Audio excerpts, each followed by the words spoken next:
നമസ്കാരം. Lights camera action എന്ന നമ്മുടെ ചാനലിലേക്ക് ഒരിക്കൽ കൂടി സ്വാഗതം. ഞാൻ നിങ്ങളുടെ ശാന്തിയുള്ള ദിനേശ്. ഒരു തെറ്റ് കണ്ടാൽ അത് ചൂണ്ടിക്കാണിക്കാതെ അടിമയായിട്ട് ജീവിക്കുന്നതിനേക്കാൾ നല്ലത് അത് ചൂണ്ടിക്കാണിച്ച് ശത്രുവായി ജീവിക്കുന്നതാണ്. നിങ്ങളെ മനസ്സിലാക്കാനുള്ള മറ്റൊരാളുടെ കഴിവില്ലായ്മ ഒരിക്കലും നിങ്ങളുടെ മൂല്യം കുറയ്ക്കുന്നില്ല. ചില ആളുകൾ നിങ്ങളെ വിട്ടു പോയേക്കാം, എന്നാൽ അത് നിങ്ങളുടെ ജീവിതം എന്ന കഥയുടെ അവസാനമല്ല. അത് നിങ്ങളുടെ കഥയിലെ അവരുടെ ഭാഗത്തിൻ്റെ അവസാനം മാത്രമാണ്.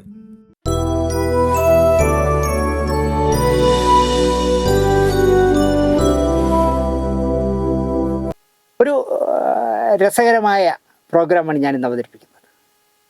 20 വർഷം മുമ്പ് 2004 ഒക്ടോബറിൽ വനിത എന്ന് പറഞ്ഞ വിമൻസ് മാഗസിൻ ഉണ്ടല്ലോ, മനോരമയുടെ, വനിതയ്ക്ക് വേണ്ടി MS ദിലീപ് എന്ന് പറഞ്ഞ വനിതയുടെ ഒരു അവിടുത്തെ മനോരമയിലെ ഒരു പത്രസംഘടിച്ചിട്ടുണ്ടായിരുന്നു. ഇപ്പോൾ അദ്ദേഹം മലയാള മനോരമ വീക്കിലിയുടെ ചുമതലക്കാരനാണ്. എൻ്റെ അടുത്ത സുഹൃത്താണ് ദിലീപ്. ദിലീപിന് വേണമെങ്കിൽ വേറെ ഐഡൻറ്റിറ്റി പറയാം. നമ്മുടെ ആരാച്ചാർ അടക്കം എഴുതിയ KR മീരയുടെ ഹസ്ബൻഡാണ്.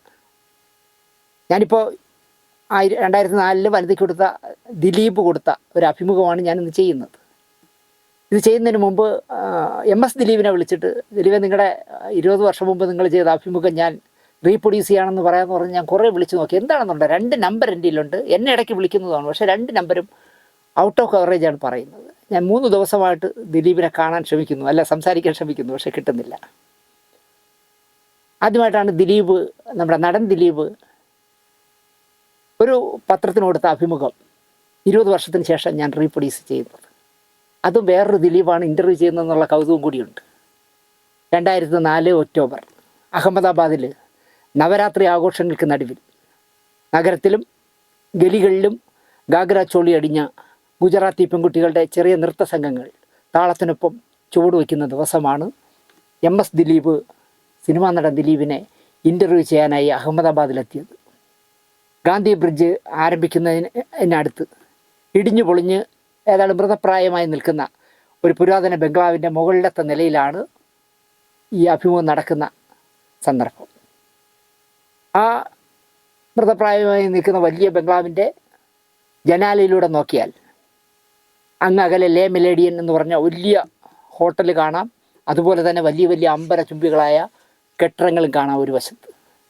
ഇപ്പുറത്തേക്ക് നോക്കിയാൽ കണ്ണെത്താ ദൂരത്തോളം മേൽക്കൂരകളില്ലാത്ത, ടാർപോളിൻ കെട്ടിമറച്ച ആയിരക്കണക്കിന് കുടിലുകൾ, മേൽക്കൂരയില്ലാത്ത, രാത്രി കിടന്നാൽ ആകാശം കാണുന്ന മേൽക്കൂരയില്ലാത്ത ടാർപോളിൻ കൊണ്ട് കെട്ടിയ ആയിരക്കണക്കിന്, നമ്മുടെ ഇന്ത്യയുടെ ഒരു പരിച്ഛേദം എന്ന് പറയാം. മറുവശത്ത് രമ്യഹർമ്മങ്ങളും ലേമിലേഡിയ ഹോട്ടലും, ഒരു വശത്ത് ടാർപോളിൻ കെട്ടിമറച്ച മേൽക്കൂരയില്ലാത്ത കുടിലുകൾ. അത് നോക്കിയിരിക്കുകയാണ് മലയാള സിനിമയിൽ ഒന്നാം നിരക്കാരനാകാൻ 20 വർഷം മുമ്പ് തയ്യാറെടുക്കുന്ന ദിലീപ്. അന്ന് അദ്ദേഹം ഒന്നാം നിരയിൽ എത്തിയിട്ടില്ല. എന്നാൽ എത്തിയോ എന്ന് ചോദിച്ചാൽ എത്തിയെന്ന് പറയാം. കാരണം പഞ്ചാബി ഹൗസ് പോലുള്ള ഒരുപാട് സിനിമകൾ ഓടിയിരുന്നല്ലോ. കൂടെ വനിതയുടെ പ്രതിനിധിയായ ഞാൻ നേരത്തെ പറഞ്ഞ MS ദിലീപ്. ദിലീപ് അന്ന് മലയാള മനോരമ, ഞാൻ പറഞ്ഞല്ലോ, മലയാള മനോരമക്കാരിറക്കുന്ന വനിതയുടെ പ്രതിനിധിയാണ്. ദിലീപിനെക്കുറിച്ച്, MS ദിലീപിനെക്കുറിച്ച് പറയുകയാണെങ്കിൽ സുകുമാരി ചേച്ചിയുടെ ആത്മകഥയടക്കം ഒരുപാട് പുസ്തകങ്ങൾ എഴുതിയ ആളാണ്. വനിതയ്ക്ക് വേണ്ടി ദിലീപിൻ്റെ അഭിമുഖം നടത്താനാണ് ദിലീപിൻ്റെ വരവ്. അത് തന്നെ ഒരു രസമല്ലേ? ടാർപോളിൻ കൊണ്ട് മറച്ച മേൽക്കൂരയില്ലാത്ത ആയിരക്കണക്കിന് കുടിലുകളിൽ നോക്കി മനസ്സിലൂടെ ഇരമ്പി വന്ന തൻ്റെ ഇന്നലെകളുടെ ഫ്ലാഷ് ബാക്കുകൾ ആലോചിച്ച് നടൻ ദിലീപ് ഇരുന്നു. അല്പസമയം കഴിഞ്ഞ് നമ്മുടെ സിനിമാ നടനായ ദിലീപ്, അല്ലെങ്കിൽ ഗോപാലകൃഷ്ണൻ, പത്രപ്രതിനിധിയായ ദിലീപിനോട് പറഞ്ഞു, ജീവിതത്തിൻ്റെ 2 അറ്റങ്ങൾ അല്ലേ എന്ന് ചോദിച്ചു. കാരണം ഒരു വശത്ത് വലിയ രമ്യഹർമ്മങ്ങൾ, മറുവശത്ത് മേൽക്കൂരയില്ലാത്ത ടാർപോളിൻ കുടിലുകൾ.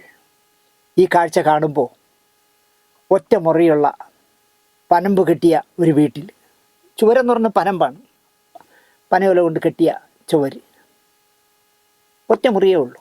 അടുക്കളയും കിടപ്പുമുറിയും വായനാമുറിയും എല്ലാം ചേർത്ത് ഒറ്റ മുറിയാണ്. അങ്ങനെയുള്ള പരമ്പ് വലിച്ചു കെട്ടിയ ഒറ്റ മുറി വീട്ടിൽ ഞാനും അച്ഛനും അമ്മയും സഹോദരനും സഹോദരിയും ഒന്നിച്ച് താമസിച്ചത് എനിക്ക് ഓർമ്മ വരുന്നു എന്നാണ് MS ദിലീപിനോട് ആദ്യം നമ്മുടെ ദിലീപ് പറഞ്ഞത്. ഈ ഒരൊറ്റ വാചകത്തിലൂടെ ദിലീപ് എന്ന മനുഷ്യനെ മനസ്സിലാക്കാൻ നമുക്ക് കഴിയും. അയാൾ ഇന്നലെകൾ മറക്കുന്നവനല്ല എന്ന് ഈ ഒരൊറ്റ വാചകം മതി നമുക്ക് മനസ്സിലാക്കാൻ. സിനിമയിൽ എത്തിയാൽ ഇന്നലെകൾ ഓർക്കരുത് എന്നാണ് പ്രമാണം. ഞാനൊരു വലിയ നടനോട് ഇൻ്റർവ്യൂ ചെയ്യുമ്പോൾ ഇതുപോലൊരു കാര്യം പറയുമ്പോൾ പുള്ളി എന്നോട് പറഞ്ഞത്, ഒഴുക്കിനെതിരെ നീന്തരുത്.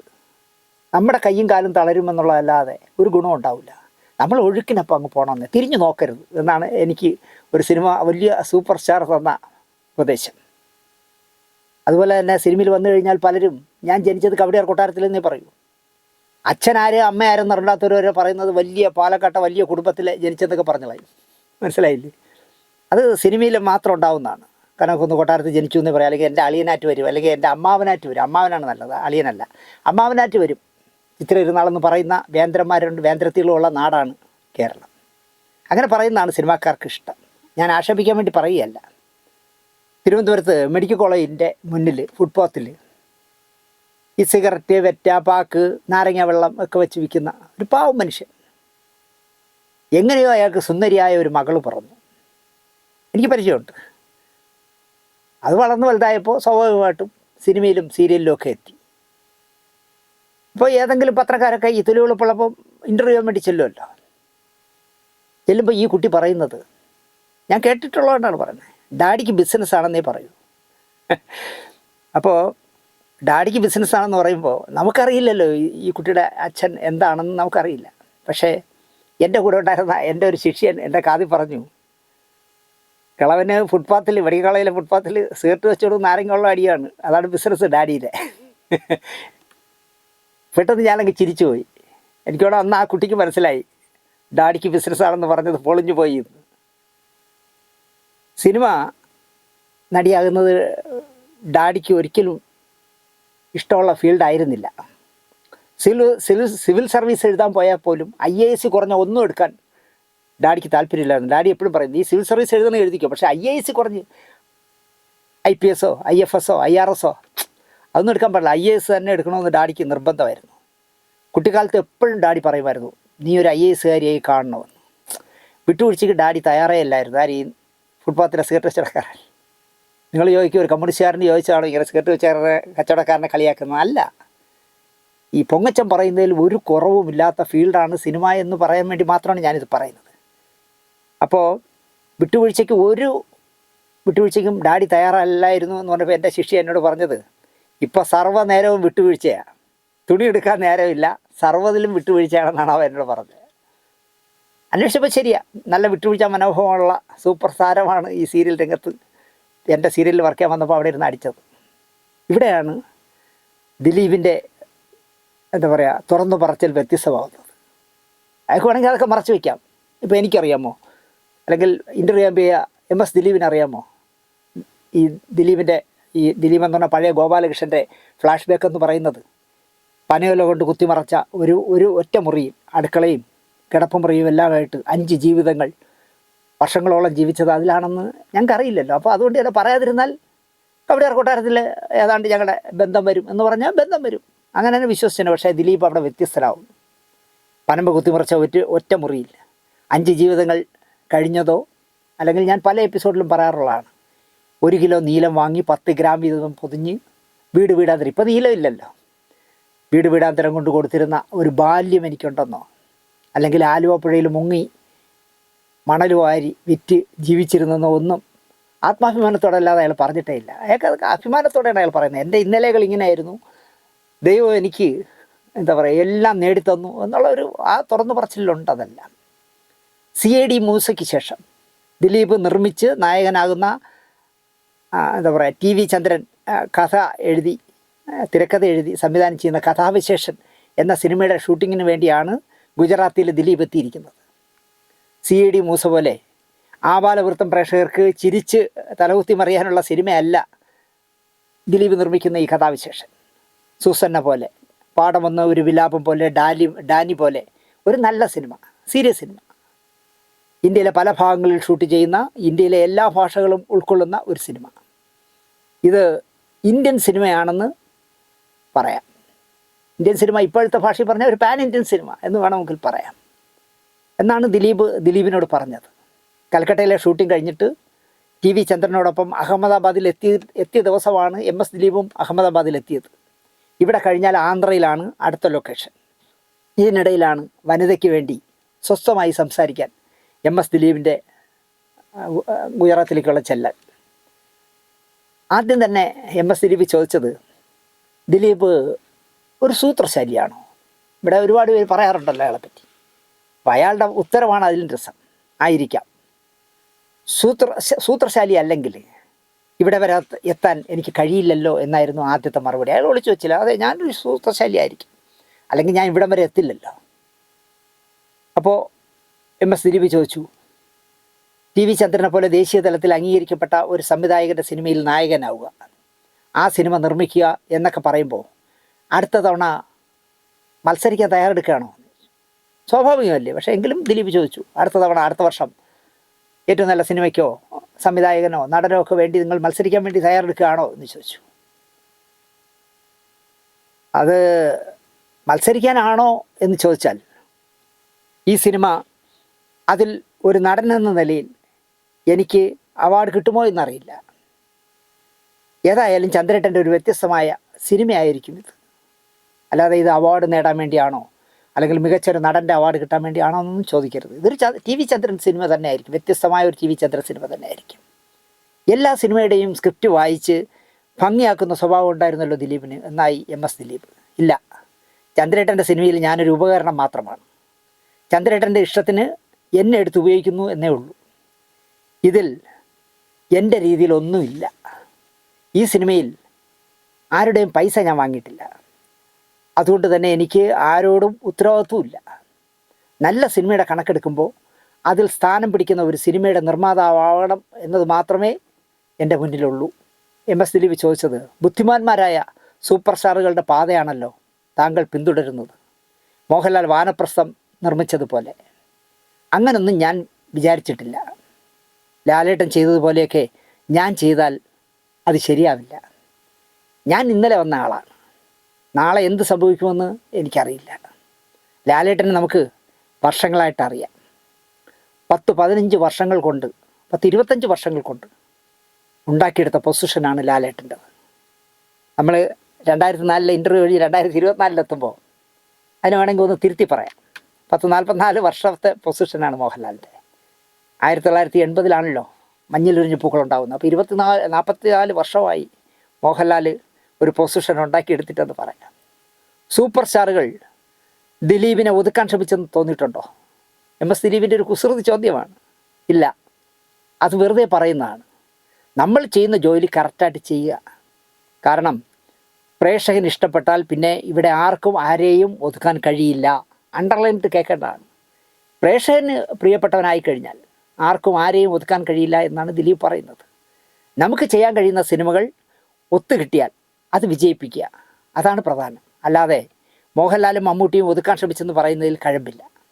ലാലേട്ടനും മമ്മൂട്ടിയൊക്കെ എന്നേക്കാൾ ഏറെ ഉയരത്തിലല്ലേ. ലാലേട്ടനോട് പ്രശ്നം ഉണ്ടായിരുന്നെങ്കിൽ ലാൽ ജോസിൻ്റെ സിനിമയിൽ മോഹൻലാൽ ഫാനായ കഥാപാത്രമായി ഞാൻ അഭിനയിക്കുമായിരുന്നോ എന്നാണ് ദിലീപ് തിരിച്ചു ചോദിച്ചത്.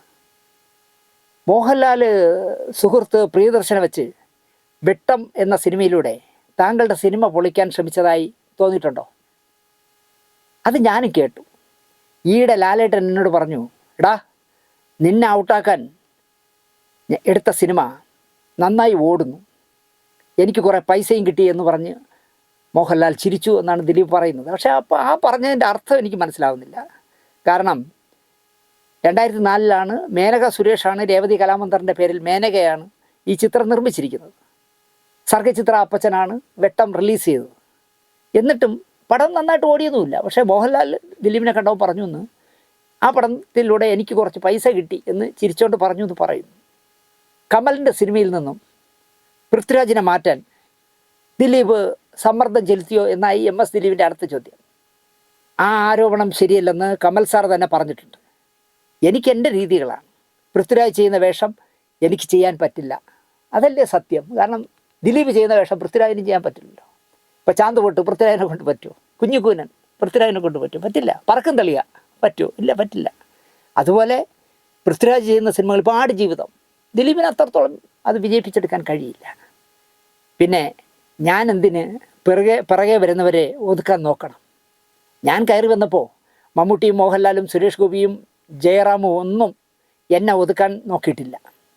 ഞാൻ ചാക്കോച്ചനെയും ഒതുക്കാൻ ശ്രമിച്ചു എന്ന് കേട്ടില്ലേ എന്നായി തിരിച്ചു ചോദ്യം. ഞാൻ ബോബൻ കുഞ്ചാക്കയും ഒതുക്കാൻ ശ്രമിച്ചില്ലേ എന്ന വാർത്ത നിങ്ങൾ കേട്ടിട്ടില്ലേ എന്നാണ് MS ദിലീപിനോട് ദിലീപ് ചോദിക്കുന്നത്. ചാക്കോച്ചനാണ് എൻ്റെ ഏറ്റവും അടുത്ത സുഹൃത്ത്. പുതിയ ആളുകളിൽ ഇന്ദ്രജിത്തുമായിട്ട് മാത്രമേ എനിക്ക് അടുപ്പമുള്ളൂ. മറ്റുള്ളവരുടെ സിനിമകൾ പോലും ഞാൻ കണ്ടിട്ടില്ല. അപ്പോൾ MS ദിലീപ് ചോദിച്ചു, എന്തുകൊണ്ടാണ് പുതിയ തലമുറയിലെ നായകന്മാരുടെ സിനിമകൾ കാണാത്തത്? എനിക്കതിന് സമയം തീരെ കിട്ടാറില്ല. നമ്മുടെ ജോലിയും തിരക്കും അത് തന്നെയാണ് കാരണം. അതുകൊണ്ട് ഞാൻ പുതിയ തലമുറയിലുള്ള ആൾക്കാരുടെ സിനിമ അധികം കണ്ടിട്ടില്ല എന്നാണ് ദിലീപ് പറയുന്നത്. എനിക്ക് പറയാനുള്ളത്, ഇവിടെയാണ് ദിലീപെ കുഴപ്പം. സിനിമ മാറുന്നതനുസരിച്ച് ദിലീപ് അതറിയണം. സിനിമ മാറുകയാണ്, വർത്തമാനകാല മലയാള സിനിമ ഇപ്പോൾ ഇങ്ങനെയാണ് എന്നറിയണമെങ്കിൽ പുതിയ തലമുറയുടെ സിനിമകൾ ദിലീപ് കാണണമെന്നാണ് എനിക്ക് പറയാനുള്ളത്. നമ്മുടെ ജോഷി സാർ അടക്കം മാറിയില്ലേ? മാറുന്നവർക്ക് പിടിച്ചു നിൽക്കാനാവൂ എന്നുള്ളത് അണ്ടർലൈനിട്ട് ദിലീപ് കേൾക്കണമെന്നാണ് എനിക്ക് ഇതിൽ പറയാനുള്ളത്. കാരണം നമ്മുടെ കൂടെ നിൽക്കുന്ന ഉപഗ്രഹങ്ങൾ പറയുന്ന കേട്ട് അഴകുഴമ്പൻ വേഷങ്ങൾ ഇനി ചെയ്യരുത്. മാറുന്ന സിനിമയ്ക്ക് അനുസരിച്ച് മാറാനും അഭിനയത്തിൽ മാറ്റം വരുത്താനും ദിലീപ് ശ്രമിക്കണം. അങ്ങനെ ശ്രമിക്കേണ്ട സമയമായിരിക്കുന്നു എന്നാണ് എനിക്കിപ്പോൾ പറയാനുള്ളത്. അങ്ങനെ മാറുന്നവർ മാത്രമേ പിടിച്ചു നിൽക്കുള്ളൂ ദിലീപെ. അതിന് നിങ്ങളൊക്കെ ഒരാളെ കണ്ടു പഠിക്കണം എന്നാണ് എനിക്ക് പറയാനുള്ളത്. അത് പറയുമ്പോൾ ദിലീപിന് വിഷമം വരരുത്. ഈ വരുന്ന 2024 സെപ്റ്റംബറിൽ 74 വയസ്സ് കഴിയുന്നു മമ്മൂട്ടിക്ക്. കാലത്തിൻ്റെ മാറ്റം ഇത്രയും ഭംഗിയായിട്ട് മനസ്സിലാക്കുന്ന, അഭിനയത്തിൻ്റെ റേഞ്ച് മനസ്സിലാക്കുന്ന, മാറ്റങ്ങൾ ഉൾക്കൊള്ളുന്ന മമ്മൂട്ടിയെ കണ്ട് പഠിക്കണമെന്നാണ് എനിക്ക് ദിലീപിനോട് അടക്കം പറയാനുള്ളത്. പുതിയവരിൽ ആരാണ് പ്രതീക്ഷ നൽകുന്നത് എന്നായി MS ദിലീപ്. അതിപ്പോൾ ഞാനല്ല പറയേണ്ടത് എന്നായി ദിലീപ്. വീണ്ടും MS ദിലീപ് ചോദിച്ചു, ഒരു നിർമ്മാതാവ് എന്ന നിലയിൽ? അപ്പോൾ ദിലീപ് വിശദമാക്കിയത്, പുതിയവരെ വെച്ച് സിനിമ എടുക്കണം എന്ന് ചിന്തിക്കുമ്പോൾ ഞാൻ അവരെക്കുറിച്ച് ചിന്തിക്കും. ഇതിലാരാണ് എൻ്റെ മാർക്കറ്റിങ്ങിന് അല്ലെങ്കിൽ ഞാൻ കൊടുക്കുന്ന പൈസയ്ക്ക് യോഗ്യനെന്ന് അപ്പം ഞാൻ ചിന്തിക്കാം എന്നാണ് പറഞ്ഞത്. അതും തെറ്റാണ് ദിലീപ്. നേരത്തെ ചിന്തിച്ച് വയ്ക്കുന്നതായിരിക്കും ബുദ്ധി. സൂത്രധാരൻ എന്ന സിനിമയിൽ അഭിനയിച്ചതുകൊണ്ടാണോ ദിലീപെ നിങ്ങൾക്ക് ഇത്ര സൂത്രം എന്നായി MS ദിലീപ്? സൂത്രമല്ല ഞാൻ പറയുന്നത്, എനിക്ക് തോന്നുന്ന കാര്യങ്ങളാണ്. അതൊരു സൂത്രമായിട്ട് കരുതണ്ട. എൻ്റെ മുന്നിൽ നിൽക്കുന്നത് എൻ്റെ അച്ഛനാണെങ്കിലും തെറ്റ് ചെയ്താൽ അത് തെറ്റാണെന്ന് പറയാനുള്ള ധൈര്യം എനിക്കുണ്ട്. ഞാൻ തെറ്റ് ചെയ്താൽ അത് സമ്മതിക്കാനുള്ള മനസ്സും എനിക്കുണ്ട്. 2 സെൻറ്റൻസും ഭംഗിയായിട്ട് കേട്ടോളൂ. എൻ്റെ മുന്നിൽ നിൽക്കുന്നത് എൻ്റെ അച്ഛനാണെങ്കിലും തെറ്റ് ചെയ്താൽ അത് തെറ്റാണെന്ന് പറയാനുള്ള ധൈര്യം എനിക്കുണ്ട്. ഞാൻ തെറ്റ് ചെയ്താൽ അത് സമ്മതിക്കാനുള്ള മനസ്സും എനിക്കുണ്ട്. ഞാൻ തുറന്നു പറയാം, മോഹൻലാലിനും മമ്മൂട്ടിക്കും വേണ്ടി തച്ചു വച്ചിരിക്കുന്ന കുപ്പായം ഇടാൻ നമുക്കെല്ലാം വലിയ ഇഷ്ടമാണ്. മമ്മൂട്ടിക്ക് വേണ്ടി മോഹൻലാലിനൊക്കെ ഉണ്ടാക്കുന്ന കഥാപാത്രങ്ങളെക്കുറിച്ചാണ് അയാൾ പറയുന്നത് കുപ്പായം. പക്ഷേ നമ്മൾ മനസ്സിലാക്കേണ്ടത്, ആ ഷർട്ട് ഇടുമ്പോൾ നമുക്ക് ആ കുപ്പായം പാകമാകില്ല. അഥവാ ഇട്ടാൽ മറ്റാരും അറിയാതെ നമുക്ക് പാകമാക്കി തച്ചിടാൻ ശ്രമിക്കണം എന്നാണ് ദിലീപ് പറയുന്നത്. വളരെ ശരിയാണ്. കാരണം മമ്മൂട്ടിക്ക് വേണ്ടി മോഹൻലാലിന് വേണ്ടി ഉണ്ടാക്കുന്ന കഥാപാത്രങ്ങൾ ദിലീപിലേക്ക് വരുമ്പോൾ അത് ദിലീപിന് ചെയ്യാൻ പാകത്തിൽ ആക്കിയെടുക്കണമെന്നാണ് ദിലീപ് പറയുന്നത്. അപ്പോൾ MS ദിലീപ് ചോദിച്ചു, ആ കുപ്പായത്തിന് വണ്ണം കൂടുതലാണെന്നാണോ പറയുന്നത്? വണ്ണത്തിലല്ല, പക്ഷേ ഇനി വണ്ണം തന്നെയാണെന്ന് വെച്ചോളൂ. അത് നമുക്ക് പാകമല്ല എന്ന് ഉറപ്പായില്ലേ? സ്വർണം എന്ന സിനിമയിൽ ഞാൻ അതാണ് ചെയ്തത്. സ്വർണം കറങ്ങിത്തിരിഞ്ഞ് എൻ്റെ അടുത്ത് വന്നപ്പോൾ ഞാനതിന് പിടികൊടുക്കാതെ മാറി. അവസാനം ലാലേട്ടൻ തന്നെ അത് ചെയ്തു. എല്ലാ കൺഫ്യൂഷനും മാറിയേ. ഞാൻ ഒന്നിനെക്കുറിച്ചും വേവലാതിപ്പെടില്ല എന്ന് പറയാൻ കാരണം അതാണ്. എനിക്ക് ഉള്ളതെല്ലാം എങ്ങനെയായാലും കറങ്ങിത്തിരിഞ്ഞ് എൻ്റെ മുന്നിലെത്തും. പിന്നെ ഞാൻ എന്തിനാണ് മറ്റുള്ളവരുടെ കാര്യത്തിൽ ഉത്കണ്ഠപ്പെടുന്നത്? സിനിമയിൽ ഞാൻ ശാശ്വതമായിട്ടുള്ള ആളല്ല. 25-30 വർഷങ്ങൾ പിടിച്ചു നിൽക്കുക എന്ന് പറയുന്നത് അത്ഭുതമാണ്. പ്രേക്ഷകർക്ക് മടുക്കുമ്പോൾ ഞാൻ ഇതിനോട് ഗുഡ് ബൈ പറയും. ഏതിനോട്? ലാൽ സലാം പറയും. ഏതിനോട്? അഭിനയത്തോട്. സിനിമയോടല്ല. ഞാൻ അപ്പുറത്തേക്ക് മാറും, അതായത് ക്യാമറയുടെ പുറകിലേക്ക് മാറുമെന്ന്, സംവിധായകനായി മാറും എന്നാണ് ദിലീപ് പറയുന്നത്. അന്ന് മാർക്കറ്റുള്ള ഏതെങ്കിലും നടനെ വെച്ച് അന്ന് ഞാൻ സിനിമ എടുക്കും. ഞാൻ നിൽക്കുന്ന പടികളെക്കുറിച്ചാണ് എനിക്ക് വേവലാതി. എൻ്റെ സിനിമ കാണാൻ വരുന്ന ജനങ്ങൾ കുഴപ്പമുണ്ടെങ്കിൽ ഒരെണ്ണം സഹിക്കും, കൂടി വന്നാൽ 2 എണ്ണം. അത് കഴിഞ്ഞാൽ അവരെന്നോട് വീട്ടിൽ പൊയ്ക്കോളാൻ പറയും. വളരെ ദിലീപ് ചിന്തിക്കുന്ന വിഷയമാണെന്ന് എനിക്കറിയാം. ഞാൻ ദിലീപിനോടും അത് തന്നെ പറയുന്നു.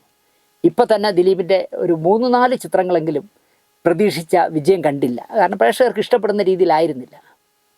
ആ തെറ്റ് തിരുത്താനുള്ള സമയമാണ് ഞാൻ ഈ പ്രോഗ്രാം ചെയ്യുന്നത് എന്നാണ് എനിക്ക് ദിലീപിനോട് പറയാനുള്ളത്. വേറൊരു ജയറാമായി മാറരുത് എന്ന് ഞാൻ തുറന്നു പറയുന്നു. ഈ ഇത്ര വീതിയുള്ള കറാക്കടയിൽ കിട്ടുന്ന വീതിയുള്ള മുണ്ട് കൊടുത്ത് അതിന് പറ്റിയ സിൽക്ക് ഉടുപ്പുകളൊക്കെ ഇട്ട് ക്ലീഷയാവുന്ന കുറേ സിനിമകൾ അടുത്തടുത്ത് ചെയ്തതാണ് ജയറാമിൻ്റെ പതനത്തിന് കാരണം. അതുപോലെ എനിക്ക് ദിലീപിനോട് പറയാനുള്ളത്, നിങ്ങൾ ഈ എന്താ പറയുക, വലിയ നിങ്ങളുടെ അത്രയുള്ള ചുരുട്ട് കൊടുത്ത് വായി കടിച്ചു പിടിച്ച് അങ്ങനെയൊന്നും ഇരിക്കാതെ നിങ്ങൾ എങ്ങനെയാണോ ഒരു സൂപ്പർ താരമാകാനുള്ള സിനിമകൾ ചെയ്തത് അത്തരം സിനിമകളിലേക്ക് തിരിച്ചു പോകണം. പക്ഷേ അങ്ങനെ തിരിച്ചു പോകുമ്പോഴും സിനിമ മാറിയത് നിങ്ങൾ അറിഞ്ഞിരിക്കണം എന്നാണ് എനിക്ക് പറയാനുള്ളത്. സിനിമ മാറിയത് നിങ്ങൾ അറിയണം. അല്ലാതെ നമ്മൾ എന്ത് ചെയ്തു കൊടുത്താലും പ്രേക്ഷകർ കാണും എന്ന് വിചാരിക്കരുത് എന്നാണ് എനിക്ക് പറയാനുള്ളത്. നിങ്ങൾ പറഞ്ഞത് വളരെ കറക്റ്റാണ് ദിലീപ്. ഒരു സിനിമ വീണാൽ ദിലീപേട്ടൻ്റെ ഒരു പടം അത് കുഴപ്പമില്ല, അടുത്ത പടത്തിൽ ശരിയാവും. ഒന്നുകൂടി ചിലപ്പോൾ സഹിക്കാം, 2 കൂടി സഹിക്കാം. പക്ഷേ തുടരെ പരാജയങ്ങൾ വന്നാൽ സ്ഥാനത്തിന് ഇളക്കം തട്ടും എന്നുള്ള കാര്യം ഉറപ്പാണ്. നമ്മൾ ഈ പ്രോഗ്രാം ചെയ്യുന്ന സമയത്ത് എനിക്ക് ദിലീപിനോട് പറയാനുള്ളത്, വ്യത്യസ്തമായ പഴയകാല സിനിമകൾ നിങ്ങൾ ഏതൊക്കെയാണോ ചെയ്ത് വിജയിച്ചത് അതുപോലുള്ള സിനിമകൾ നിങ്ങളിൽ നിന്ന് അതാണ് പ്രേക്ഷകർ പ്രതീക്ഷിക്കുന്നത് എന്നാണ് എനിക്ക് പറയാനുള്ളത്. അത് ഒരുപാട് ആവർത്തി ദിലീപ് ആലോചിക്കണമെന്നാണ് എനിക്ക് പറയാനുള്ളത്. സന്തോഷം തോന്നിയ അനുഭവങ്ങൾ എന്തൊക്കെയാണെന്ന് ചോദിച്ചു. ദിലീപിന് സന്തോഷം തോന്നിയ അനുഭവങ്ങൾ ഏതൊക്കെയാണ് ഒന്ന് പറയൂ എന്നായി MS ദിലീപ്. പ്രിയദർശനും ജോഷിക്കും ഡേറ്റ് കൊടുക്കുമ്പോൾ എനിക്ക് സന്തോഷമായിരുന്നു. ശരിയാണ്, കാരണം മലയാളത്തിലെ വലിയ ലെജൻഡുകളായ 2 സംവിധായകർ പ്രിയദർശൻ്റെ സിനിമയ്ക്ക് വേണ്ടിയും പെട്ടവും മേഘമൊക്കെ ചെയ്തല്ലോ, അതിനുവേണ്ടിയും അതുപോലെ തന്നെ ജോഷി സാറിന് വേണ്ടി റൺവേയും ലയണോ എന്നൊക്കെ പറഞ്ഞ സിനിമകളൊക്കെ ചെയ്തതിലിപ്പോൾ എനിക്ക് അഭിമാനം തോന്നി എന്നാണ് ദിലീപ് പറയുന്നത്. ചെറിയ വേഷങ്ങൾ ചെയ്തു തുടങ്ങിയതാണ് എൻ്റെ സിനിമാ ജീവിതം. എനിക്ക് അവാർഡിനേക്കാൾ അംഗീകാരം കിട്ടിയത് ലോഹിയുടെയും കമലിൻ്റെയും സിബിയുടെയും IV ശശിയുടെയും സിനിമകളിൽ അഭിനയിക്കാൻ കഴിഞ്ഞു എന്നതിലാണ്. ഹരിഹരൻ്റെ സിനിമകളിൽ ഒഴികെ മറ്റെല്ലാവരുടെ സിനിമകളിലും ഞാൻ അഭിനയിച്ചു. അവിടെയും ദിലീപിന് ഓർമ്മ കൊണ്ടോ എന്നൊരു സംശയമുണ്ട്. ഹരിഹര സാറിൻ്റെ പടത്തിൽ മാത്രമല്ല ദിലീപ് നിങ്ങൾ അഭിനയിക്കാത്തത്. ഇപ്പോൾ ഷാജി N കരുണിൻ്റെ സിനിമയിൽ നിങ്ങൾ എന്താ പറയുക, അടൂർ സാറിൻ്റെ പടത്തിൽ അഭിനയിച്ചു. പക്ഷേ ഷാജി N കരുണിൻ്റെ ഒരു സിനിമയിൽ പോലും നിങ്ങൾ ഇതുവരെ വന്നിട്ടില്ല. അതുപോലെ സുഹൃത്തുമൊക്കെ എടുത്ത ഹരികുമാറിൻ്റെ പടത്തിൽ വന്നിട്ടില്ല. ആക്ഷൻ സിനിമകൾ ചെയ്യുന്ന കേമധുവിൻ്റെ പടത്തിൽ വന്നിട്ടില്ല. മരിച്ചുപോയ KG ജോർജ് സാറിൻ്റെ പടത്തിൽ വന്നിട്ടില്ല. നല്ല സിനിമകളുടെ വക്താവായ മോഹൻ്റെ സിനിമയിൽ വന്നിട്ടില്ല. പത്മകുമാറിൻ്റെ സിനിമകൾ വന്നിട്ടില്ല. വൈശാഖിൻ്റെ സിനിമകളിൽ വന്നിട്ടില്ല. ഭദ്രൻ, നമ്മുടെ സ്ഫടികമടക്കം ഒരുപാട് നല്ല സിനിമകൾ ചെയ്ത ഭദ്രേട്ടൻ്റെ സിനിമകൾ വന്നിട്ടില്ല. ഷാജി കൈലാസിൻ്റെ സിനിമകളിൽ വന്നിട്ടില്ല. ശ്രീനിവാസൻ്റെ സിനിമകളിൽ വന്നിട്ടില്ല. അങ്ങനെ പറയുകയാണെങ്കിൽ ഒരുപാട് പേരുടെ സിനിമകളിൽ ദിലീപ് വരാതെ പോയ സംവിധായകരുണ്ട്. അവരോടൊക്കെ ദിലീപ് സഹകരിക്കണമെന്നാണ് എനിക്ക് പറയാനുള്ളത്. സംവിധായകന്മാരുടെ പേരുകൾ നിരവധിയുണ്ട്, ഹരസാറിൻ്റെ മാത്രമല്ല എന്ന് സൂചിപ്പിക്കാനാണ് ഞാൻ ഇത്രയും പേരുകൾ പറഞ്ഞത്. മാസത്തിൽ ഒരു സിനിമ എന്ന് വെച്ചാണോ കണക്ക് എന്നായി MS ദിലീപ്. അങ്ങനൊരു കാലമുണ്ടായിരുന്നു. ഇപ്പോൾ 4 മാസത്തിൽ 1 എന്നതാണ് കണക്ക് എന്നാണ് ദിലീപ് പറയുന്നത്. എന്നാൽ ഇപ്പോൾ നമ്മൾ ഈ 20 വർഷം കഴിഞ്ഞ് ഇൻ്റർവ്യൂ കഴിഞ്ഞ് 20 വർഷം കഴിഞ്ഞ് നോക്കുമ്പോൾ 2004 നിന്ന് 2024 വർഷത്തിൽ 1 എന്ന് വേണമെങ്കിൽ പറയാം. 4 മാസത്തിൽ ഒരിക്കൽ ഒരു ചിത്രം എന്ന തരത്തിൽ ദിലീപ് വർഷത്തിൽ 3-4 സിനിമകളെങ്കിലും ചെയ്യണം എന്നാണ് എനിക്ക് ദിലീപിനോട് പറയാനുള്ളത്. കാരണം അത് 4 സിനിമ 4 ടൈപ്പ് ആവുകയാണെങ്കിൽ തീർച്ചയായിട്ടും ദിലീപ് എന്നുള്ള നടന് ഗുണം ചെയ്യും എന്ന് വിശ്വസിക്കുന്ന ഒരാളാണ് ഞാൻ. അതുകൊണ്ട് നിങ്ങൾ ഈ വർഷത്തിൽ 1, വർഷത്തിൽ 2 എന്നുള്ളത് മതിയാക്കി 3 മാസം കൂടുമ്പോൾ ഒരു സിനിമ ഇറക്കാനുള്ള സന്മനസ് ദിലീപ് കാണിക്കണം എന്ന് ഞാൻ പറയുന്നു. നിങ്ങളുടെ സ്റ്റാർഡം നിങ്ങൾക്ക് തിരിച്ചു കിട്ടും, ഉറപ്പായിട്ട് കിട്ടും. പക്ഷെ ചെയ്യുന്നത് 4 തരത്തിലുള്ള 4 സിനിമയായിരിക്കണം. അപ്പോൾ ഒരു വ്യത്യസ്തത വരും, നിങ്ങളെ ആളുകൾക്ക് മടുക്കില്ല. ആർട്ട് സംവിധായകർ മുമ്പ് പുതുമുഖങ്ങളെ വച്ചാണ് സിനിമ എടുത്തിരുന്നത്. ഇപ്പോൾ മമ്മൂട്ടിയും മോഹൻലാലിനെയും ഒടുവിൽ ദിലീപിനെയും വെച്ച് സിനിമ എടുക്കുന്നു. താരമൂല്യം ചൂഷണം ചെയ്യുകയാണോ എന്നാണ് MS ദിലീപ് ചോദിച്ചത്. ചന്ദ്രേട്ടൻ പറഞ്ഞത് ഈ സിനിമയിൽ എല്ലാ താരങ്ങളും ഉണ്ടാകണം എന്നാണ്. കൊച്ചൻ അനീഫ, സലിംകുമാർ, ഇന്ദ്രൻസ്, വിജയരാഘവൻ, ജനാർദ്ദനൻ, ബിന്ദു പണിക്കർ, ജ്യോതിർമയി ഒക്കെ ഈ സിനിമയിലുണ്ട്. കൂടാതെ തമിഴിലെയും തെലുങ്കിലെയും ഗുജറാത്തിലെയും പല പ്രമുഖ താരങ്ങളും ഈ സിനിമയിൽ അഭിനയിക്കുന്നുണ്ട്. ഒരു അഭിമുഖത്തിൽ ഏറ്റവും കൂടുതൽ കടപ്പാട് ദിലീപേട്ടനോടാണെന്ന് ജ്യോതിർമയി പറഞ്ഞു. അതെന്താ എന്നായി MS ദിലീപ്. ഞാനും വായിച്ചു, പക്ഷേ കാരണം അറിയില്ല. അവരോട് തന്നെ ചോദിക്കണം. ഒരാളങ്ങനെ പറയുന്നതിൽ, നമ്മളെപ്പറ്റി ഒരാളങ്ങനെ എനിക്ക് കടപ്പാട് ദിലീപിനോടാണ് എന്ന് പറയുകയാണെങ്കിൽ തീർച്ചയായിട്ടും എനിക്കതിൽ വളരെ സന്തോഷമുണ്ടെന്ന് ദിലീപ് പറയും. അപ്പോഴും എനിക്കൊരു സംശയം, ദിലീപിനൊരു ഗുഡ് സർട്ടിഫിക്കറ്റ് കൊടുത്ത, അതായത് എനിക്ക് എന്താ പറയുക കടപ്പാടുണ്ട് ദിലീപേട്ടനോട് എന്ന് പറഞ്ഞ ജ്യോതിർമയിയുടെ ഭർത്താവ് എന്ന് പറയുന്നത് പ്രശസ്ത സംവിധായകനും ഛായാഗ്രാഹകനും ഒക്കെ ആയ അമൽ നീരജാണ്. അമൽ നീരജ് സംവിധാനം ചെയ്യുന്ന വലിയ വലിയ പടങ്ങൾ, ബിഗ് ബി പോലുള്ള ഒരുപാട് സിനിമകൾ വരികയല്ലേ. പക്ഷെ ഒരൊറ്റ സിനിമയ്ക്ക് പോലും അമൽ ദിലീപിനെ വിളിച്ചിട്ടില്ല എന്നുള്ളത് ജ്യോതിർമയി ചോദിക്കണം ഭർത്താവിനോട്. എന്താ അയാളെ വെച്ചൊരു സിനിമ ചെയ്യാത്തതെന്ന് ചോദിക്കണം. എന്തുകൊണ്ട് താങ്കളുടെ ഏറ്റവും സക്സസ്ഫുൾ ജോഡിയായ കാവ്യ മാധവൻ ഈ സിനിമയിൽ ഇല്ലാത്തത് എന്നായി എം.എസ്. ദിലീപ്. അന്ന് മഞ്ജു വാര്യരാണല്ലോ ദിലീപിൻ്റെ ഭാര്യ. അപ്പോൾ എം.എസ്. ദിലീപ് ചോദിക്കുകയാണ്, താങ്കളുടെ സിനിമകളുടെ സക്സസ്ഫുള്ളാവുന്ന നായികമാരിൽ ഒരാളല്ലേ കാവ്യമാധവൻ? കാവ്യമാധവൻ ഈ സിനിമയില്ലല്ലോ. അതെന്താ? കാവ്യമാധവൻ ഉണ്ടായിരുന്നു, പക്ഷേ അവരുടെ ഡേറ്റ് പ്രശ്നമായതുകൊണ്ടാണ് ഇല്ലാതെ പോയത്. കാവ്യയാണ് നിത്യദാസ് അഭിനയിക്കുന്ന മുറപ്പണിൻ്റെ വേഷം ചെയ്യേണ്ടിയിരുന്നത്. ആ സമയത്ത് കാവ്യ ഗ്രീറ്റിങ്സ് എന്ന് പറഞ്ഞ സിനിമയിൽ അഭിനയിക്കുകയായിരുന്നു. അപ്പോൾ എം.എസ്. ദിലീപ് ചോദിച്ചു, നിത്യദാസിനെ സിനിമയിൽ അവതരിപ്പിച്ചത് ദിലീപാണ്, പറക്കും തളിക എന്ന് പറഞ്ഞ സിനിമയിൽ. പക്ഷേ നിത്യയ്ക്ക് വേണ്ടത്ര ശ്രദ്ധ കിട്ടിയില്ലല്ലോ എന്നായി. എന്നെ സംബന്ധിച്ച് പറയാം, ഞാൻ പൊക്കമില്ലാത്തവനാണെന്നും വണ്ണമില്ലാത്തവനാണെന്നും ഒരു കൊല്ലത്തിനകം ഔട്ടാകുമെന്നും പറഞ്ഞ ആളുകളെ എനിക്കറിയാം. എൻ്റെ സമയം നന്നായിരുന്നതുകൊണ്ടോ തലയിലെടുത്തുകൊണ്ടോ ഇത്രയും വരെയായി. നിത്യദാസും മുഖ്യധാരയിൽ വരാൻ സാധ്യതയുള്ള നടിയാണ് എന്നാണ് എൻ്റെ വിശ്വാസം എന്നാണ് ദിലീപ് പറഞ്ഞത്. യേശുദാസിൻ്റെ ശബ്ദം പാടാൻ കൊള്ളില്ല എന്ന് പറഞ്ഞ ആൾ ഇന്ത്യ റേഡിയോ ഉള്ള നാടാണ് ദിലീപേ കേരളം. അതുകൊണ്ട് തന്നെ, അല്ലെങ്കിൽ എന്താ പറയുക, മമ്മൂട്ടിയുടെ ശബ്ദം ശരിയല്ല എന്ന് വിചാരിച്ചിട്ട് ശ്രീനിവാസനെ കൊണ്ട് ഡബ് ചെയ്യിച്ച സിനിമയുള്ള നാടല്ലേ കേരളം. അല്ലെങ്കിൽ പറങ്കിമാങ്ങാണ്ടി കശുവണ്ടി തിരിച്ചിട്ടതുപോലെയുള്ള മോന്തയുള്ള യവന് വേണ്ടിയാണോ നീ ശുപാർശയ്ക്ക് വന്നതെന്ന് സുരേഷ് കുമാറിനോട്, പ്രശസ്ത നിർമ്മാതാവായ സുരേഷ് കുമാറിനോട് പ്രശസ്തനായ ഒരു സംവിധായകൻ ചോദിച്ച നാടാണ്. ആ സംവിധായകൻ തന്നെ പിന്നെ മോഹൻലാലിൻ്റെ ഒരു ഡേറ്റിന് വേണ്ടി എത്ര പ്രാവശ്യം കയറി ഇറങ്ങേണ്ടി വന്നിട്ടുണ്ട് എന്നുള്ളത് ചരിത്രം. അതുകൊണ്ട് തന്നെ നിങ്ങളുടെ പൊക്കമില്ലായ്മയോ നിങ്ങളുടെ വണ്ണമില്ലായ്മയോ ഒന്നും ഒരു പ്രശ്നമല്ല. നിങ്ങൾക്ക് കഴിവുണ്ട്, ഭാഗ്യമുണ്ട്, മിടുക്കുണ്ട്, നിങ്ങൾ താരമായി. എം.എസ്. ദിലീപ് വീണ്ടും ചോദിക്കുന്നു, ദിലീപിന് പൊക്കമില്ല എന്ന് പറഞ്ഞ് ദിവ്യ ഉണ്ണി നായികയാവാൻ വിസമ്മതിച്ചു എന്ന് ഒരു വാർത്തയുണ്ടായിരുന്നു, ശരിയാണോ എന്ന് ചോദിച്ചു. ദിവ്യ ഉണ്ണി നല്ല ഹൈറ്റല്ലേ? പൊക്കമില്ലെന്ന് പറഞ്ഞ് ദിവ്യ ഉണ്ണി അല്ല, ഞാൻ തന്നെയാണ് പിന്മാറിയത്. ദിവ്യ എൻ്റെ കൂടെ സിനിമയിൽ വന്ന നടിയാണ്. വരുന്ന കാലത്ത് തന്നെ എൻ്റെ എത്ര പൊക്കമുണ്ടായിരുന്നു, കൊച്ചു പെണ്ണായിരുന്നല്ലോ. പിന്നീട് പൊക്കം കൂടി. അപ്പോൾ ഏതോ ഒരു പടത്തിൽ ദിവ്യയാണ് എൻ്റെ നായിക എന്ന് പറഞ്ഞപ്പോൾ ഞാൻ ആ കാര്യം പറഞ്ഞ് പിന്മാറി. ദിവ്യയാണെങ്കിൽ ഞാൻ ഇല്ല എന്ന് പറഞ്ഞ് പിന്മാറി. അന്ന് ദിവ്യ എന്നോട് പറഞ്ഞത്, ചേട്ടാ കമൽഹാസനും ശ്രീദേവിയും അഭിനയിക്കുന്നത് കണ്ടിട്ടില്ലേ? ശ്രീദേവിക്ക് കമൽഹാസനേക്കാൾ പൊക്കമുണ്ടല്ലോ. അവരെത്ര പടത്തിൽ നായകനും നായികയുമായി. കമൽഹാസന് മുഖത്തെന്തെങ്കിലുമൊക്കെ അഭിനയം വരും, അതുകൊണ്ട് അദ്ദേഹം പിടിച്ചു നിൽക്കും എന്നായിരുന്നു ദിലീപ് തിരിച്ച് ദിവ്യ ഉണ്ണിയോട് പറഞ്ഞത്. എൻ്റെ കാര്യം അങ്ങനെ അല്ലല്ലോ എന്നാണ് ദിവ്യ ഉണ്ണിയോട് പകുതി കളിയും പകുതി കാര്യവുമായിട്ട് ദിലീപ് മറുപടി പറഞ്ഞത്. പൊക്കമില്ല എന്നുള്ളൊരു തോന്നലുണ്ടോ, അങ്ങനെ തോന്നാറുണ്ടോ എന്നായി എം.എസ്. ദിലീപ്. ഞാൻ അതിനെപ്പറ്റി സങ്കടപ്പെടാറില്ല. ചരിത്രം സൃഷ്ടിച്ച എത്രയോ പേർക്ക് അധികം പൊക്കമില്ല. പൊക്കമൊക്കെ ഔട്ട് ഓഫ് ഫാഷൻ ആയില്ലേ? പൊക്കത്തിലല്ല കാര്യം, തലയിൽ എന്തെങ്കിലും വേണം. ഇല്ലായ്മയാണ് എൻ്റെ പൊക്കം. എനിക്ക് 170 സെൻറ്റിമീറ്റർ പൊക്കമുണ്ട്.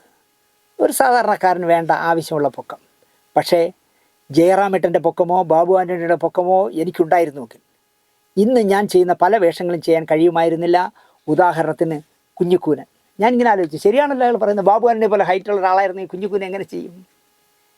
ഇഷ്ടപ്പെട്ട നടിയാര് എന്നായി എം.എസ്. ദിലീപിൻ്റെ അടുത്ത ഭയങ്കര അർത്ഥതലത്തിലുള്ള ചോദ്യമാണ്. എടുത്ത വായിൽ അയാൾ പറഞ്ഞു, മാധുരി ദീക്ഷിത്. അവരെ വെച്ച് പടം പിടിക്കാൻ ആഗ്രഹമുണ്ട്, പക്ഷേ അതിനൊന്നും നമ്മളായിട്ടില്ല. തൽക്കാലം നമ്മളെ കൊണ്ട് ആരാധിക്കാൻ മാത്രമേ കൊള്ളാവൂ എന്നാണ് അതിന് മറുപടി പറഞ്ഞത്. ജൂഹി ചൗള മലയാളത്തിൽ അഭിനയിച്ചു ഹരികൃഷ്ണനിൽ. മാധുരിക്ക് ഇപ്പോൾ പ്രസൻറ്റ് ടൈമിൽ മാധുരിക്ക് 56 വയസ്സായി. ഫീൽഡിൽ നിന്ന് ഏതാണ്ട് അവർ ഒഴിവാവുകയും ചെയ്തു. 2008 അവർക്ക് പത്മശ്രീ കിട്ടി. ദിലീപിൻ്റെ അഭിമുഖം എടുക്കുന്ന 20 വർഷം മുൻപാണെങ്കിൽ അവർ 1984 അബോധ് എന്ന് പറഞ്ഞ സിനിമയിലാണ് ആദ്യമായിട്ട് അഭിനയിച്ചത്. രാം ലഖൻ, പരിന്ത, ദിൽ, സാജൻ, ഖൽനായക്, ഹം, ആപ്കേനെ ഖോൻ എന്നൊക്കെ പറഞ്ഞ് കുറേ സിനിമകൾ, ദിൽ തോ പാഗൽ ഹേ എന്നൊക്കെ പറഞ്ഞ കുറേ സിനിമകൾ, ദേവദാസ്, അങ്ങനെ കുറേ സിനിമകളിൽ അവർ അഭിനയിച്ചു. ഏക് ദോ തീൻ എന്ന് പറഞ്ഞ ആ ഗാനത്തിലെ നൃത്തച്ചോട് മാത്രം മതി നമുക്ക് മാധുരി ദീക്ഷിതിനെ ഓർക്കാൻ. ദിലീപ് മാത്രമല്ല, മാധുരി ദീക്ഷിതിൻ്റെ ആരാധകനായിരുന്നത് സാക്ഷാൽ ചിത്രകാരനായ എം. എ. ഹുസൈൻ പോലും മാധുരിയുടെ വലിയ ആരാധകനായിരുന്നു. അദ്ദേഹം സംവിധാനം ചെയ്ത ഗജഗാമിനിയിൽ ഈ ആരാധനാമൂർത്തിയെ വെച്ച് അദ്ദേഹം സിനിമ ചെയ്തു. മറാത്തി ബ്രാഹ്മണ കുടുംബാംഗമായ മാധുരി ദീക്ഷിത് 1999 അമേരിക്കക്കാരൻ ഒരു ഡോക്ടർ ശ്രീറാം മാധവ് എന്ന് പറഞ്ഞ നൈന എന്ന് പറയുന്ന ആളിനെ വിവാഹം കഴിച്ചു. 2 മക്കളുമായിട്ട് സുഖമായിട്ട് അമേരിക്ക കഴിയുന്നു. പറയാൻ വിട്ടത് എന്താണെന്ന് ചോദിച്ചാൽ 1967 മെയ് 15 മാധുരി ദീക്ഷിതിൻ്റെ ജനനം. 1967 ഒക്ടോബർ 27 ദിലീപിൻ്റെ ജനനം. അങ്ങനെ വരുമ്പോൾ ഏതാണ്ട് ഒരേ സമപ്രായക്കാരെന്ന് പറയാം. 5 മാസവും 12 ദിവസവും മാധുരി മൂത്തതാണ് എന്നേ ഉള്ളൂ. എന്നാൽ രണ്ടുപേരും ഒരേ പ്രായക്കാരാണ്. ദിലീപിന് മഞ്ജുവിനെ പ്രേമിക്കുന്നതിന് മുമ്പ് വേറെ ആരെങ്കിലും പ്രേമിച്ചിരുന്നോ എന്നായി MS ദിലീപ്. ഉണ്ട്, ഡിംപിൾ കപാഡിയെ പ്രേമിച്ചിരുന്നു. പക്ഷേ അവർ അറിഞ്ഞില്ല ഞാൻ അവരെ പ്രേമിച്ചത്. എല്ലാം തൈക്കളവുകളാണ് നോട്ടമെന്ന് എനിക്ക് ഈ ഇൻ്റർവ്യൂ കണ്ടപ്പോൾ തോന്നി. കാരണം മാധുരി ദീക്ഷിത്, ഡിംപിൾ കപാഡിയൊക്കെയാണ് ദിലീപ് പ്രേമിച്ചത്. ദിലീപിനേക്കാൾ 10 വയസ്സ് മൂപ്പുണ്ട് ഡിംപിൾ കപാഡിക്ക്. മാത്രമല്ല സൂപ്പർ സ്റ്റാർ രാജേഷ് ഖന്നയുടെ ഭാര്യയുമാണ്. ബോബിയൊക്കെ കണ്ടതുകൊണ്ടാവാം, രാജ് കപൂറിൻ്റെ ബോബിയൊക്കെ കണ്ടിരിക്കാം. അതുകൊണ്ടാണ് എന്താ പറയുക, ഡിംപിൾ കപാഡിയൊക്കെ പ്രേമിച്ചു എന്ന് ദിലീപ് പറയുന്നതെന്ന് തോന്നുന്നു. എൻ്റെ കാമുകി വേറെ കല്യാണം കഴിച്ചു, അമ്മയായി, പിന്നെ അമ്മുമ്മയായി. എൻ്റെ കാമുകി വല്ലാതെ വളർന്നു. ദൈവമേ അവരിതറിയല്ലേ എന്നാണ് ദിലീപ് പറയുന്നത്. എന്നിട്ട് ദിലീപ് പൊട്ടി ചിരിച്ചു. കാരണം ഞാൻ കാമുകിയായി മനസ്സിൽ കണ്ട ഡിംപിൾ കപാഡിയ അമ്മയായി, അമ്മുമ്മയായി അവർ സിനിമയിൽ നിന്ന് ഒതുങ്ങി. അവർ ഞാൻ ഈ പറഞ്ഞത് ഞാൻ പ്രേമിച്ചിരുന്നു എന്ന് അവരറിയല്ലേ എന്ന് പറഞ്ഞിട്ടാണ് ദിലീപ് ചിരിക്കുന്നത്. മഞ്ജു പൊസസീവായ ഭാര്യയാണോ എന്നായി MS ദിലീപിൻ്റെ അടുത്ത ചോദ്യം. അത് സ്വാഭാവികം, അങ്ങനെ ആവില്ലേ?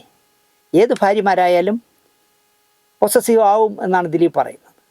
പ്രേമിച്ച് നടക്കുമ്പോഴുള്ള സ്നേഹം വിവാഹം കഴിഞ്ഞാൽ കാണില്ല എന്നത് മിക്ക ഭാര്യമാരുടെയും പരാതിയാണ്.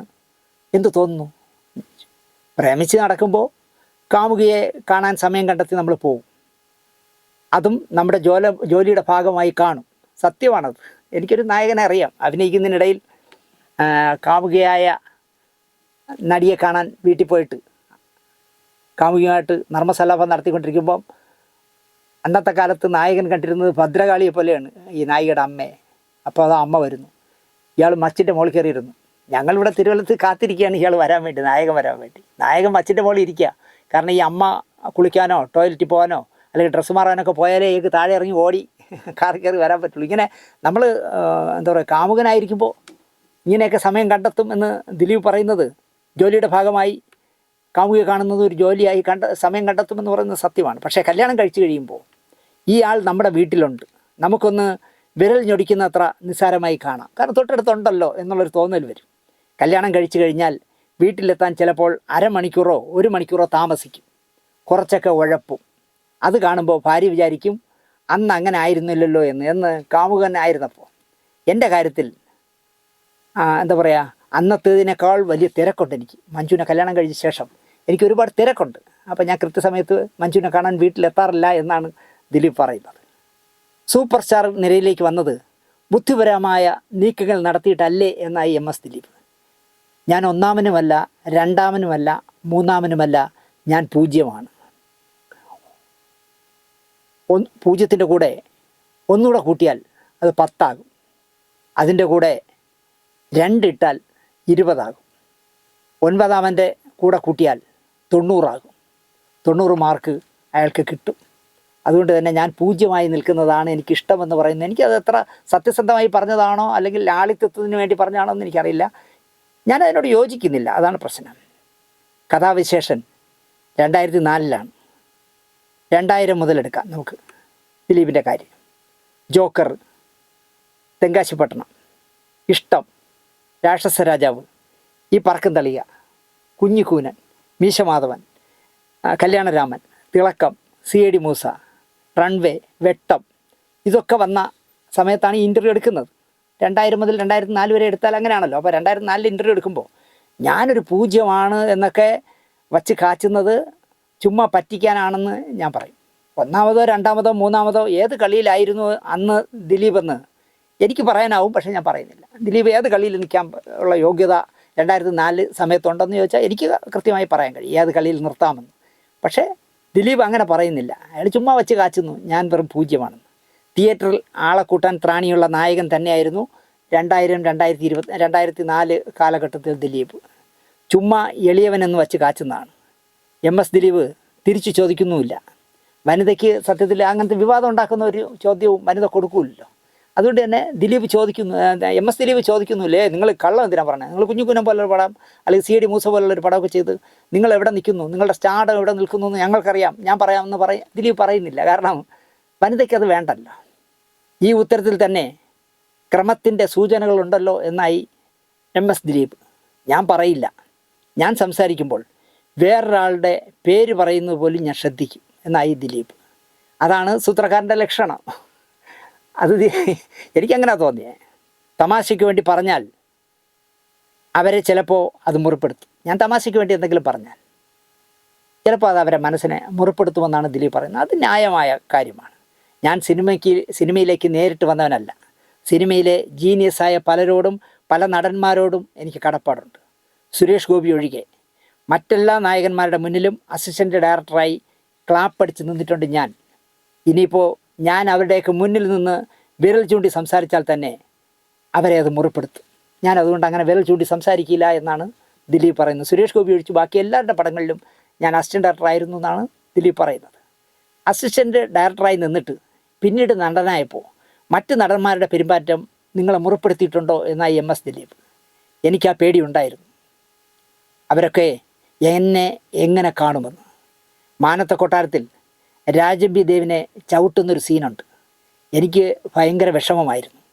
അദ്ദേഹം അന്ന് മമ്മൂട്ടിയുടെയും മോഹൻലാലിൻ്റെയും കൂടെ പ്രധാന വില്ലനായി അഭിനയിക്കുന്ന കാലമാണ്. പക്ഷേ അദ്ദേഹം പറഞ്ഞു, നീ കാലെടുത്ത് നെഞ്ച് ചവിട്ടറാന്ന്. എൻ്റെ കാല് പിടിച്ച് അദ്ദേഹം തന്നെ നെഞ്ചത്ത് വച്ചു. അങ്ങനെയുള്ള ആ സ്നേഹവും ബഹുമാനവും പ്രോത്സാഹനവും എനിക്കെന്നും കിട്ടിയിട്ടുണ്ട്. മറ്റാരെങ്കിലും അല്ലെങ്കിൽ മറ്റാരെയെങ്കിലും മുറിപ്പെടുത്തിയെന്ന് തോന്നിയിട്ടുണ്ടോ എന്നായി MS ദിലീപ്. ഒരിക്കൽ തിലകനോട് ഞാൻ കൈ ചൂണ്ടി സംസാരിച്ചിട്ടുണ്ട്. എനിക്ക് ഭയങ്കര വിഷമം തോന്നിയ കാര്യമാണത്. കാരണം ഞാൻ കൈ ചൂണ്ടി തിലകനോട് സംസാരിക്കേണ്ടി വന്നത് മമ്മൂക്ക കാരണമാണ്. അമ്മയുടെ മീറ്റിങ്ങിൽ വെച്ച് മമ്മൂക്ക സംസാരിച്ച് അവസാനം കരഞ്ഞു. തിലകൻ ചേട്ടൻ അതിനെ നിസ്സാരമായി കണ്ടതെനിക്ക് അങ്ങനെ നിസ്സാരമായിട്ടാണ് തിലകൻ കാണുന്നതെന്ന് എനിക്ക് തോന്നി. അദ്ദേഹം അങ്ങനെ പറഞ്ഞപ്പോൾ ഞാൻ സ്വയം നിയന്ത്രിക്കാൻ കഴിയാതെ പ്രശ്നമാക്കി. 3 സിനിമകളിൽ ഞാൻ അദ്ദേഹത്തിൻ്റെ മകനായി അഭിനയിച്ചിട്ടുണ്ട്. അച്ഛൻ്റെ സ്ഥാനത്ത് തന്നെ കണ്ട് ബഹുമാനിച്ചിട്ടുണ്ട്. പക്ഷേ എനിക്ക് പൊട്ടിത്തെറിക്കേണ്ടി വന്നു. അന്ന് രാത്രി എനിക്ക് വലിയ സങ്കടമായിരുന്നു. കാരണം എന്നിൽ നിന്ന് തിലകേട്ടനും അങ്ങനെ ഒരു പെരുമാറ്റം പ്രതീക്ഷിച്ചിരുന്നില്ല. മമ്മൂക്ക സംസാരിക്കുമ്പോൾ ഞാൻ കണ്ണു നിറഞ്ഞു നിൽക്കുകയായിരുന്നു. അപ്പോഴാണ് തിലകേട്ടനോട് പറഞ്ഞതും ഞാൻ ചൂടായതും. പിന്നീട് പലരും ചോദിച്ചു, ദിലീപ് ഇങ്ങനെ ചൂടാകുമോ എന്ന്. പൊതുവേ എല്ലാവരോടും സൗഹൃദത്തിൽ ഇടപെടുന്ന ആളാണ് ദിലീപ് എന്ന് കേട്ടിട്ടുണ്ട് എന്നായി MS ദിലീപ്. എൻ്റെ അടുത്ത സുഹൃത്തും ജ്യേഷ്ഠ സഹോദരനെ പോലെ ഞാൻ സ്നേഹിച്ചിരുന്ന നടനുമായിരുന്നു NF വർഗീസ്. ഞാൻ യൂറോപ്പിൽ പോയ കാലത്താണ് ചെക്ക് കേസ് വരുന്നത്, ദിനേശ് പണിക്കരുമായിട്ടുള്ള ചെക്ക് കേസ്. ഇതറിഞ്ഞ വർഗീസേട്ടൻ മഞ്ജുവിനെ വിളിച്ച് എന്തിനാണ് ദിലീപ് ഇങ്ങനെ ചെയ്തത് എന്ന് ചോദിച്ച് കുറേ വഴക്ക് പറഞ്ഞു. ഞാൻ മഞ്ജുവിനോട് പറഞ്ഞു, വർഗീസേട്ടന് ഒരു പ്രശ്നവുമില്ല. വർഗീസേട്ടൻ എല്ലാവരിൽ നിന്നും കറക്റ്റായിട്ട് കാശ് വാങ്ങുന്ന ആളാണ്. എനിക്ക് കിട്ടാനുള്ള കാശാണിത്, അതിനാലാണ് ഞാൻ കേസ് കൊടുത്തത്. അത് ചിലരങ്ങനെയാണ്. ഇപ്പോൾ സുകുമാരേട്ടൻ മലയാള സിനിമയിൽ ആരെങ്കിലും 10 പൈസ സുകുമാരേട്ടന് കൊടുക്കാറുണ്ട്. അതുപോലെ NF വർഗീസും കൃത്യമായി പൈസ വാങ്ങുന്ന ആളായിരുന്നു. അപ്പോൾ എനിക്ക് തരാനുള്ള ലക്ഷങ്ങളുടെ ചെക്കിന് ഞാനൊരു കേസ് ഫയൽ ചെയ്തു. എൻ്റെ ചെക്ക് ബൗൺസ് ആയപ്പോൾ ഞാൻ കേസ് ഫയൽ ചെയ്തു. അതുകൊണ്ട് NF വർഗീസിൻ്റെ ഒരു നഷ്ടം വരാനില്ല. കാരണം അങ്ങനെ സിനിമയിൽ എല്ലാവരും കൃത്യമായിട്ട് വാങ്ങുമല്ലോ എന്നായിരുന്നു മഞ്ജുവിനോട് ദിലീപ് പറഞ്ഞത്. നിങ്ങൾ അങ്ങോട്ടൊന്ന് വിളിക്കണമെന്ന് പറഞ്ഞെന്ന് മഞ്ജു പറഞ്ഞു. ദിലീപിനോട് പറഞ്ഞിട്ടേ എന്നെ ഒന്ന് വിളിക്കാൻ പറയൂ. അത് എന്നെ ഫർഗീസിന് നേരിട്ട് വിളിക്കാൻ വരുന്നു. അതിന് പകരം മഞ്ജുവിനോട് പറഞ്ഞിട്ട് പോയി. അല്ല, മഞ്ജുവിനെ ഫോണിൽ വിളിച്ച് പറഞ്ഞു ആ ദിലീപിനോട് എന്നെ ഒന്ന് വിളിക്കാൻ പറയൂ. അത്രയും അവർ നല്ല ആത്മബന്ധമുണ്ട്. അതുകൊണ്ടായിരിക്കാം. ഞാൻ വിളിച്ചില്ല. ഒരു ദിവസം കഴിഞ്ഞ് ഞാൻ വീട്ടിൽ ചെന്നപ്പോൾ മഞ്ജു എന്നോട് ദേഷ്യപ്പെട്ടു. വർഗീസേട്ടൻ വീണ്ടും വിളിച്ചിരുന്നു. നിങ്ങൾ അങ്ങോട്ട് തിരിച്ചു വിളിക്കാത്തതിൽ സങ്കടപ്പെട്ടു. ഞാൻ പറഞ്ഞു ഒരു ദിവസം കൂടി സങ്കടപ്പെടട്ടെ, എന്നിട്ട് വിളിക്കാം. ഞാനന്ന് കമൽ സാറിൻ്റെ ലൊക്കേഷനിലായിരുന്നു. അവിടെ വച്ചാണ് അറിഞ്ഞത് വർഗീസേട്ടൻ ആശുപത്രിയിലാണെന്ന്. സ്വയം കാർ ഓടിച്ചു പോയി ആശുപത്രി കയറിയില്ല, അറ്റാക്ക് വന്നിട്ട് പാവം. ഞാൻ ഷൂട്ടിംഗ് നിർത്തിവെച്ച് ഓടിച്ചെന്നപ്പോഴേക്കും അദ്ദേഹം മരിച്ചു. എനിക്ക് വലിയ ഷോക്കായ ഒരു സംഭവമായിരുന്നു. അതിൽ പിന്നെ എന്ത് പിണക്കവും പെട്ടെന്ന് തീർക്കാൻ ഞാൻ എപ്പോഴും ശ്രമിക്കും. തീർച്ചയായിട്ടും മനസ്സിനെ വേദനിപ്പിക്കുന്ന ഒരു കാര്യമാണ് ഈ പറയുന്നത്. കാരണം എന്നെ ഒന്ന് വിളിക്കാൻ അവനോട് പറ എന്ന് പറഞ്ഞിട്ട് വിളിക്കാൻ കഴിഞ്ഞില്ല എന്ന് പറയുകയും ആശുപത്രിയിലാണെന്ന് അറിഞ്ഞ് ഓടിച്ചെല്ലുമ്പോൾ അദ്ദേഹം മരിച്ചുപോയി എന്ന് പറയുമ്പോൾ തീർച്ചയായിട്ടും വിഷമം തോന്നാം. ദിലീപിൻ്റെ ഭാഗ്യം തുടങ്ങിയത് വിവാഹം മുതലാണെന്ന് പറഞ്ഞാൽ എങ്ങനെ പ്രതികരിക്കും? എല്ലാം കുരിശ് ചോദ്യങ്ങളാണ് ചോദിക്കണേ. ദിലീപ്, നിങ്ങളിപ്പോൾ വലിയ താരമാണല്ലോ, നിങ്ങളുടെ ഭാഗ്യം എന്നാണ് തുടങ്ങിയത് എന്ന് ചോദിച്ചാൽ, അല്ലെങ്കിൽ വിവാഹം കഴിഞ്ഞതിന് ശേഷമാണ് നിങ്ങളുടെ ഭാഗ്യം തുടങ്ങിയതെന്ന് പറഞ്ഞാൽ നിങ്ങൾ എന്ത് മറുപടി പറയും എന്ന് ചോദിച്ചു. ആയിരിക്കാമെന്നല്ല, ആണ്. വിവാഹശേഷം തന്നെയാണ് എൻ്റെ സൗഭാഗ്യങ്ങളെല്ലാം ഉണ്ടായത്. അതിപ്പോൾ മീനൂട്ടി അറിയണ്ട. കാരണം ഞാൻ കല്യാണം കഴിക്കുമ്പോൾ പഞ്ചാബി ഹൗസ് നന്നായിട്ട് ഓടിക്കൊണ്ടിരിക്കുകയായിരുന്നു. ആ സമയത്താണ് കല്യാണം കഴിച്ചതെന്നാണ് പറയണേ. അതാണ് ബ്രേക്ക് കിട്ടിയ പടം അല്ലേ? അതെ, അത് ഹിറ്റായ ശേഷമായിരുന്നു എൻ്റെ കല്യാണം. പക്ഷേ അതുവരെ ഞാൻ സിനിമയെ ഗൗരവത്തോടെ കണ്ടിരുന്നില്ല. കല്യാണം കഴിഞ്ഞതോടെ ഞാൻ സീരിയസ് ആയി. കാരണം അവൾ അത്ര നല്ല സ്ഥിതിയിൽ നിൽക്കുമ്പോഴാണ് എൻ്റെ കൂടെ വന്നത്. അവൾ തിരഞ്ഞെടുത്ത വഴി തെറ്റിയെന്ന് ആരെക്കൊണ്ട് പറയിപ്പിക്കരുത്. അവൾ വലിയ നടിയായിരുന്നു. അവളുടെ ഭർത്താവ് മോശക്കാരനാണെന്ന് ആരെക്കൊണ്ടും പറയിക്കരുത് എന്ന് എനിക്ക് വാശിയുണ്ടായിരുന്നു. കല്യാണം കഴിഞ്ഞ ശേഷം ഒഴുക്കിനെതിരെ നീന്തലായിരുന്നു. കാരണം എല്ലാ പേരും എനിക്കെതിരായിരുന്നു. ഇതൊക്കെ ഇപ്പോൾ പ്രസൻറ്റ് ടൈമിൽ നിന്ന് നമ്മൾ റീതിങ്ക് ചെയ്ത് നോക്കണം. കല്യാണം കഴിഞ്ഞ ശേഷം ഒഴുക്കിനെതിരെ നീന്തലായിരുന്നു. കാരണം എല്ലാവരും എനിക്കെതിരാണ്. പിന്നീടാണ് ഞാൻ അഭിനയത്തിൻ്റെ തന്ത്രം പഠിച്ചതെന്ന് പറയാം. തലക്കനം കൂടിയിട്ടുണ്ടോ? തലയിൽ എന്തെങ്കിലും ഉണ്ടെങ്കിലല്ലേ തലക്കനം കൂടാൻ. തലയിലൊന്നും ഇല്ലേ? ഇല്ല.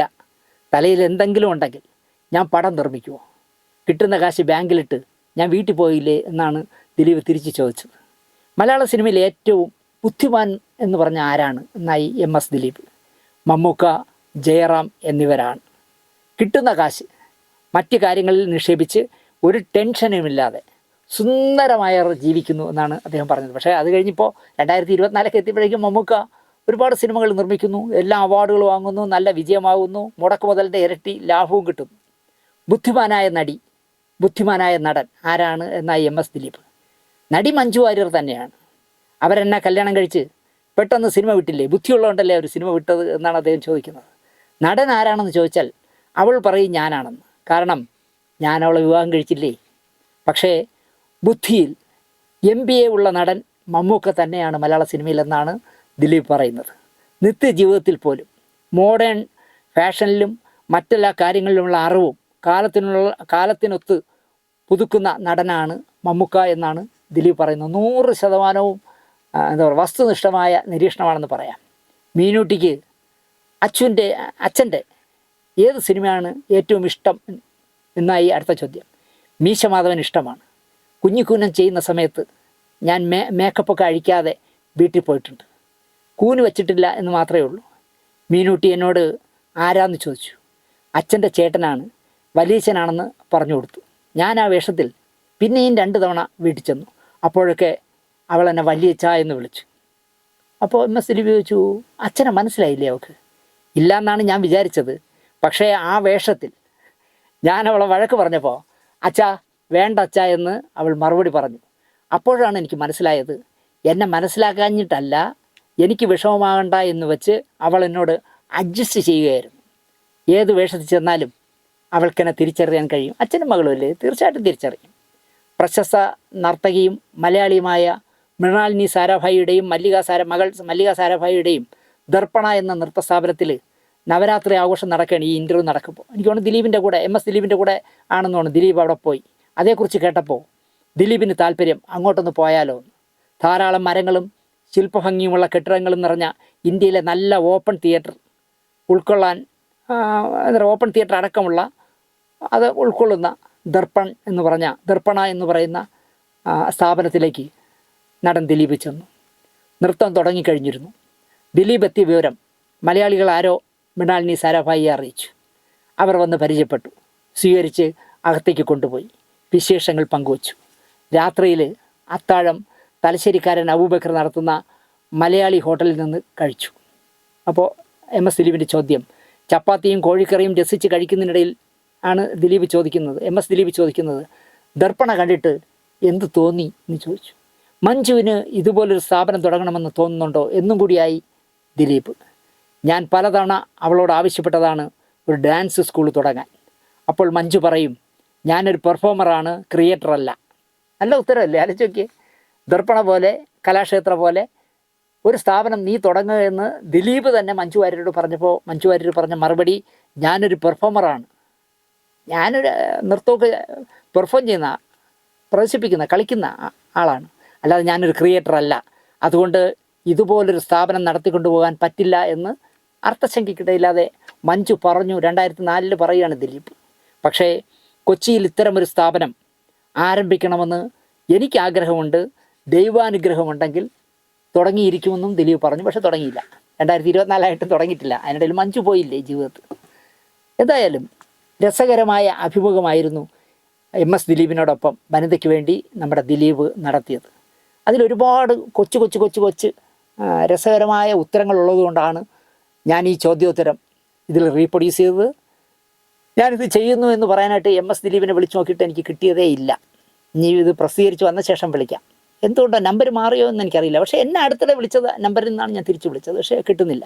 എന്തായാലും MS ദിലീപ് മലയാള മനോരമയുടെ പ്രസിദ്ധീകരണമായ വനിതയ്ക്ക് വേണ്ടി MS ദിലീപ് നടത്തിയ ഇൻ്റർവ്യൂ, അതിന് ചോദിച്ച ചോദ്യങ്ങൾക്കെല്ലാം അർത്ഥശങ്കയ്ക്കിടയില്ലാതെ ദിലീപ് പറഞ്ഞ ഉത്തരവും നിങ്ങൾക്ക് ഇഷ്ടപ്പെട്ടിരിക്കുമെന്ന് വിചാരിച്ചുകൊണ്ട് ഈ എപ്പിസോഡ് ഇവിടെ അവസാനിപ്പിക്കുന്നു. നന്ദി, നമസ്കാരം.